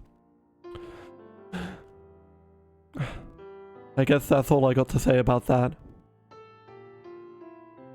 Jake is openly weeping by the time the speech is over, his face buried in Jane's breasts. He's remarkably composed, looking more irritated than anything that her gentleman companion is getting snot all over her attractively tailored power suit. Dave leaves the stage, face turned away from the glare of the camera lights, and Roxy takes her place at the pulpit once again. Anyone else have a eulogy they'd like to give? I think the best way we can honor Dirk's memory at this point is to spew an untold number of words into the void. As many as we fucking can. Rose, who had been staring off into space, with a peculiar expression on her face during Dave's speech, snaps to attention. She brushes Kanai's hand off her lap and goes to stand, but is interrupted by the horrible, squelching sound of Gamzee lumbering to his feet, his wet, oversized boots. He saunters up to the pulpit with the precise, lazy gait of one who's grown far too comfortable with a lifelong tendency of unwittingly inspiring others' content, and braces his arms on either side of the lectern. If inside this church there were an adjacent room full of wet dogs eating garbage, everyone in attendance would run to that room immediately to escape the stench emanating from the smiling clown. Suddenly, his expression distorts to become something which can only be described as a leer. I need different music for this part.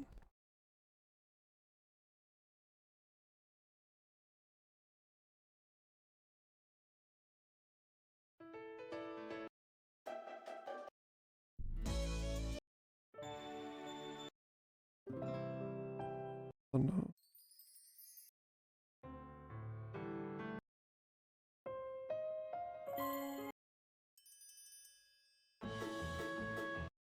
No, not yet.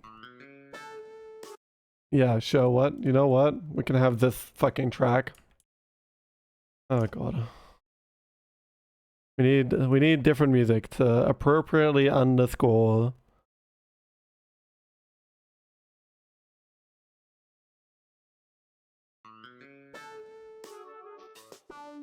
the entire Gamzee monologue.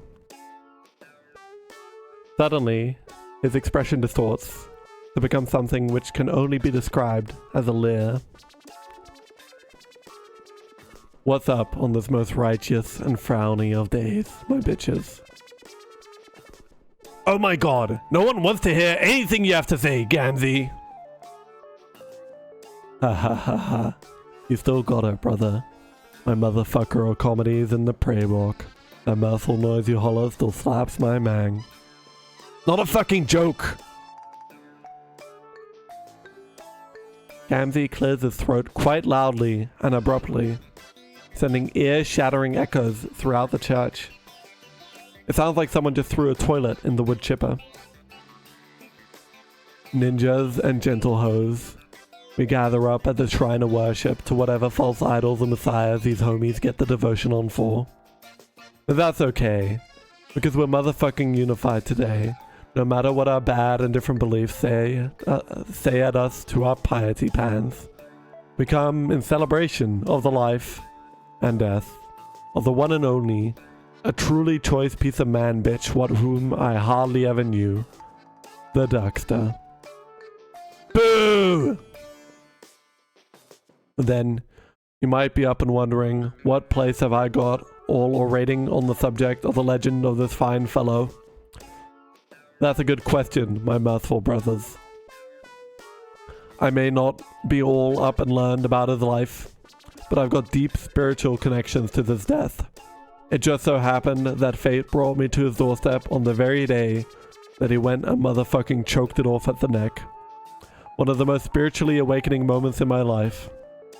In such a short time, he taught me so much. This was no coincidence. It was a higher power guiding my path. These powers made sure that I would be there to receive a great warrior's final message.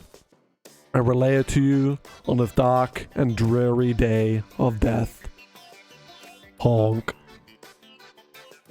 The clown thrusts his hand somewhere beneath the waistband of his pants and starts obscenely rooting around.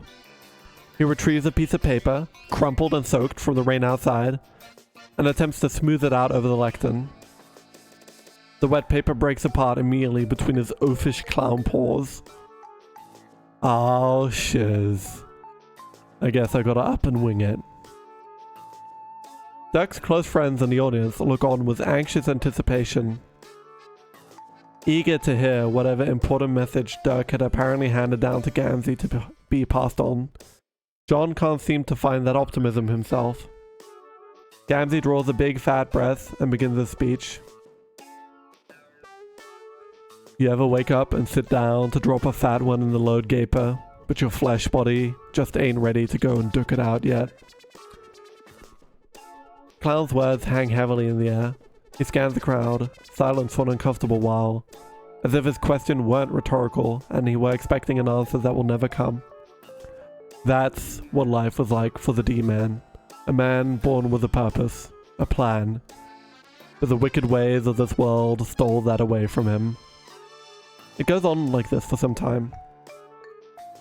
Members of the audience ride out the clown's eulogy with an admirable sense of grit and determination, though visibly reacting with full body spasms each time the preacher issues another punctuating honk or deeply inappropriate turn of phrase.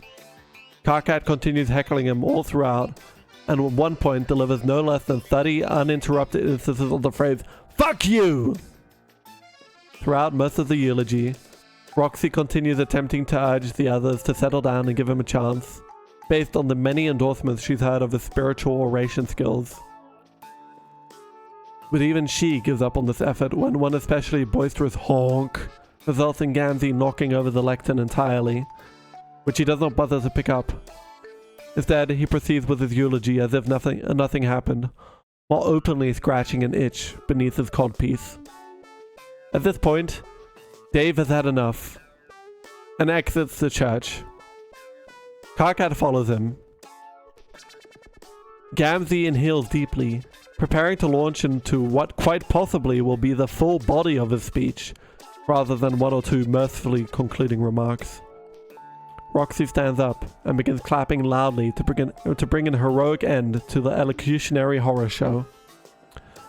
Wow, wasn't that great, folks? Wow, just wow. I knew this guy wouldn't let us down. Bravo! Damn, I feel like if I never heard another word this guy ever said, that'd be fine because it was all just so perfect. Anything more would only dampen this perfect memory he gave us. Take a bow, Gamzee, and then, oh yeah, the exit's that way. Bonk. He nudges Jake. Hey, dude, can you get up there and say something as like a palate cleanser? Cool. It was your best bro. Come on, man. Surely you got something in your heart to say. Oh. Okay. Hey, everybody. It's Jake's turn. He's got a few words he'd like to say about our dear departed buddy. Oh, for fuck's sake. John mutters a few imprecations under his breath and gets up before Jake can take the stage. He's concerned about Dave and heads for the exit, beating Gamzee there easily. Gamzee is strolling so leisurely, in fact. He's barely even made it off the stage yet. John pushes out into the churchyard. The rain has receded into a light drizzle. Wait, let me get the track.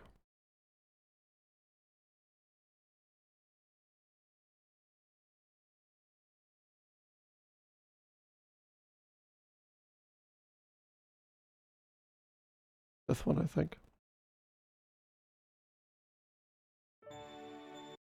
Oh, back to this one.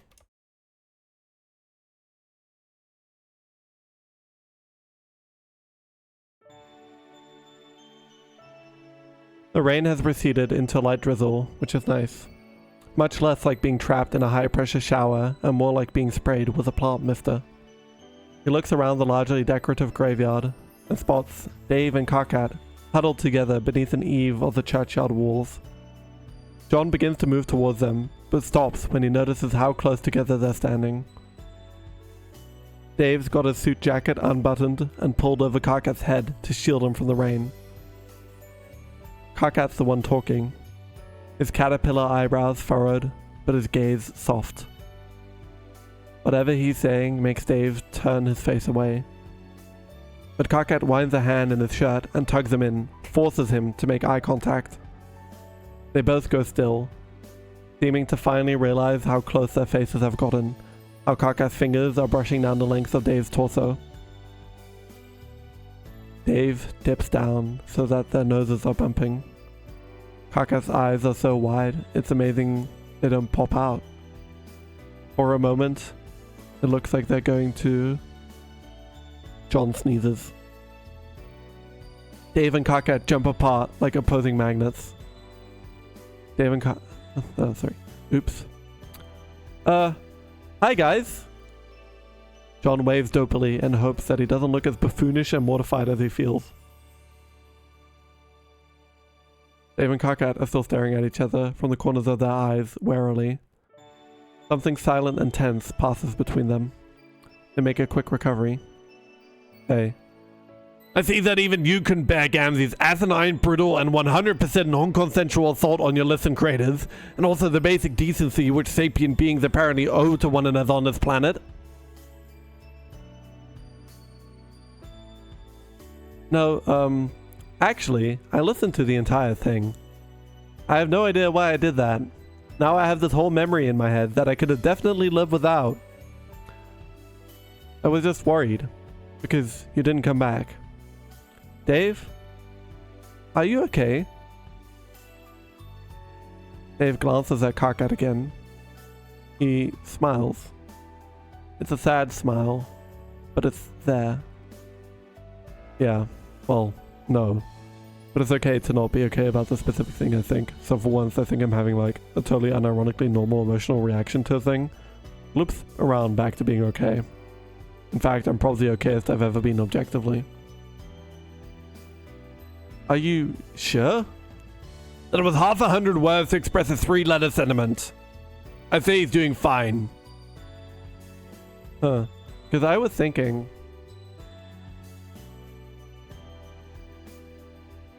John chews the inside of his mouth and blinks down at his hands.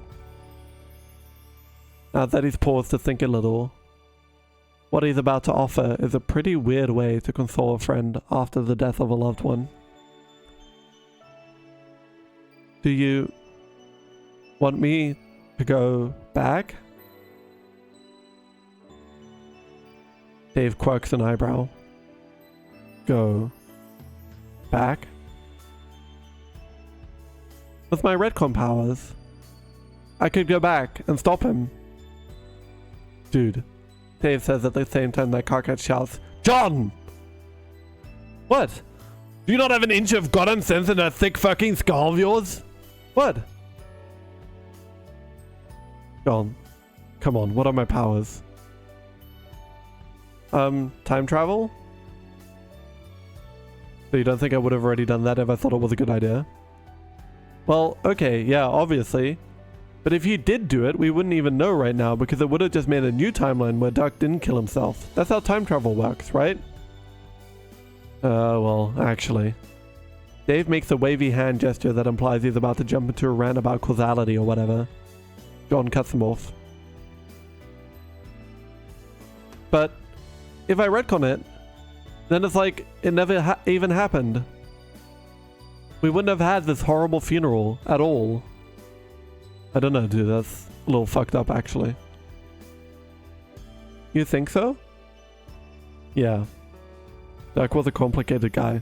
Dude obviously had reasons for doing what he did. If you go back and just rewrite his decision, that's like denying him his personal autonomy.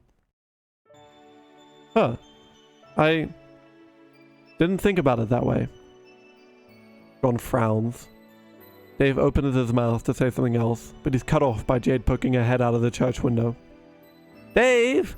Roxy's wondering where you are. Oh yeah, be right there. What about you, Karkat? You coming? Yes, God! Can't a man stand on a moist and dreary piece of religious property to help console his main bro? Jesus fuck. God forbid we upset the carefully orchestrated funeral programming which just featured a segment wherein a deeply unpopular clown pissed himself in front of the clamoring paparazzi. Oh lord. You dumb baby. Karkat, it looks at me like you're the one third-wheeling Dave and John's poignant bro times. But why don't you get your butt on over here? Ugh, fine! Karkat stomps back towards the church, bickering with Jade his way across the graveyard. Dave adjusts his shades and puts a hand on his shoulder. John, I get what you were trying to do, but it's okay, dude. I'm okay.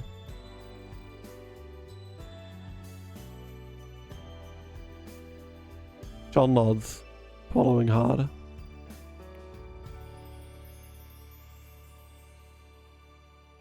His throat is dry all of a sudden. Dave turns and walks back into the church. Once John is absolutely sure Dave is gone, he closes his eyes, breathes in deep through the nose, and raises both his hands. Nothing happens. John cracks one eye open. It's been a while since he tried to do, well, anything more complicated than going out for dinner, to be honest. Has he just forgotten how to invoke his game powers? Do the windy thing, he thinks to himself. A brisk breeze howls through the graveyard, rustling some leaves off a nearby tree. Nope, that's all good.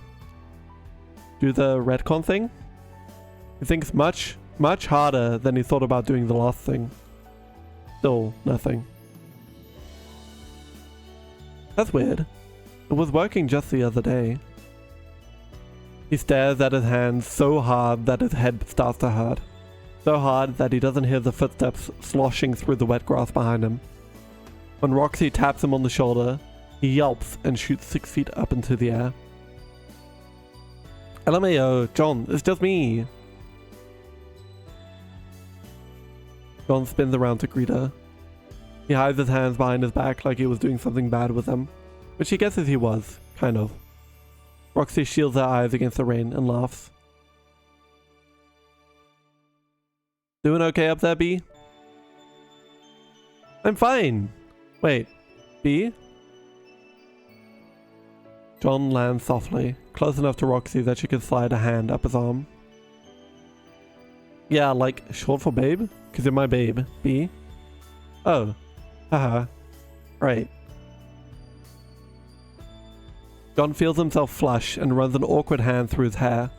He's still a little embarrassed to show affection in public places like this. He slips a hand into the small of Roxy's back and feels a pang of guilt about what he saw transpire between Dave and Karkat earlier. Is Dave okay? Yeah, I guess.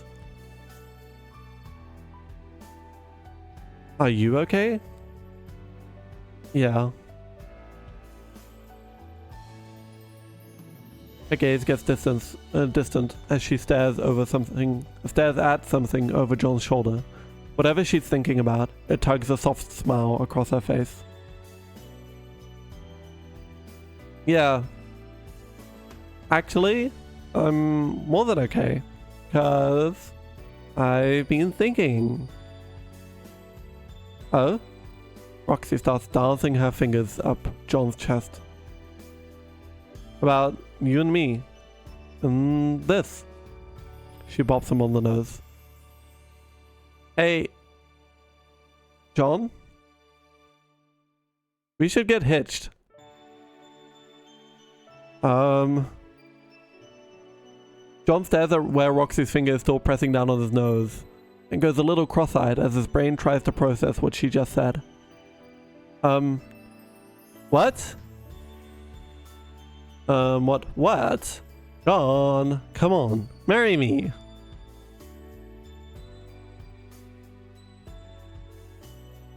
Like... John looks around the graveyard nervously. Right now? LMAO, totes. We're already at the church and everything. Oh my god. Oh my god. John.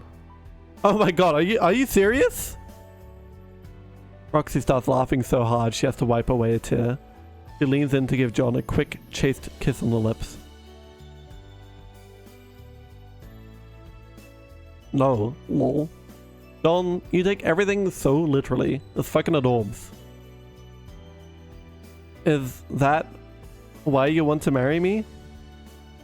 Yeah, I'm off the charts with all my jokes and shit. And I gotta even that all that out with this like huge helping of clueless nerd. Roxy. Okay, but let's be serious here for a moment. I actually do love that you're so honest. It's cute as fuck, and also, I always know where I stand with you. Roxy. Besides this whole thing with Duck, it's made me realize that even though we're immortal, we're not necessarily gonna live forever. Life's too short to not spend every moment with the one you love. That word hits John like a sucker punch to the gut. He goes breathless with shock. Adrenaline pumping through him, his blood rushing in his ears. When he speaks, his voice is hoarse.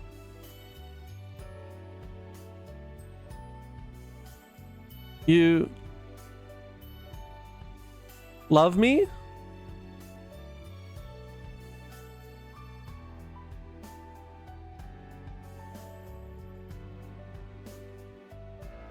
Yeah, John. I love you. Want to marry you and spend the rest of my life with you and pop out a bunch of cute little bucktooth babies with you. Oh.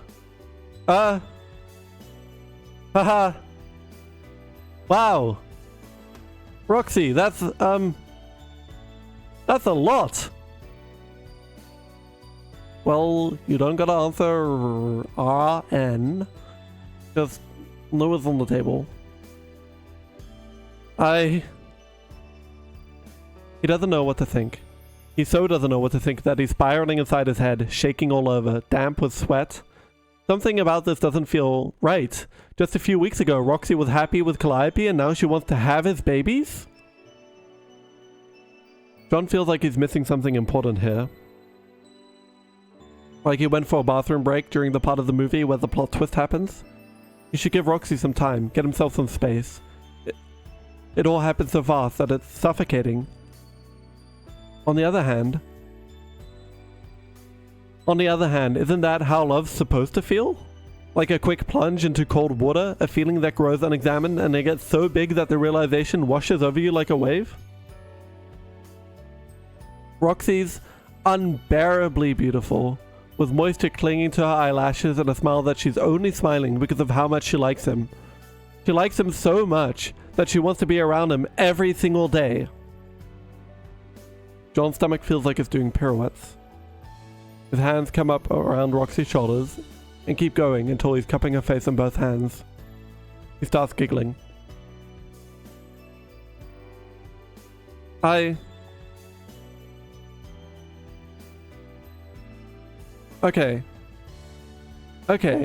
let's do it. Roxy waggles her eyebrows. Ooh, you wanna do it? Yeah, I mean, yeah, that too. But I meant about the getting married thing. Let's do that. Let's totally get married. Roxy practically attacks John's mouth. She's so excited. John shuts his eyes and kisses her back, still giddy and laughing against her lips. She kisses him until they're both breathless, then pulls back so that she can gaze at him with glittering eyes. OMG. We're gonna be so freaking happy!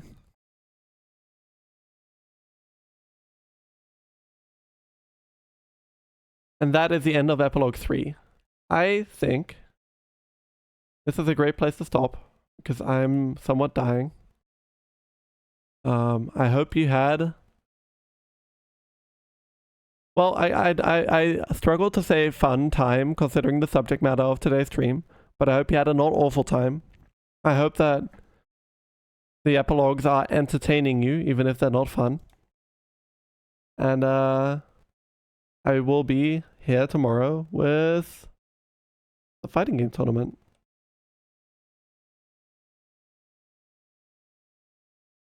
So thank you everyone for watching today. I know candy isn't the most comfortable thing to be reading, to be listening to either. But I hope we get through this.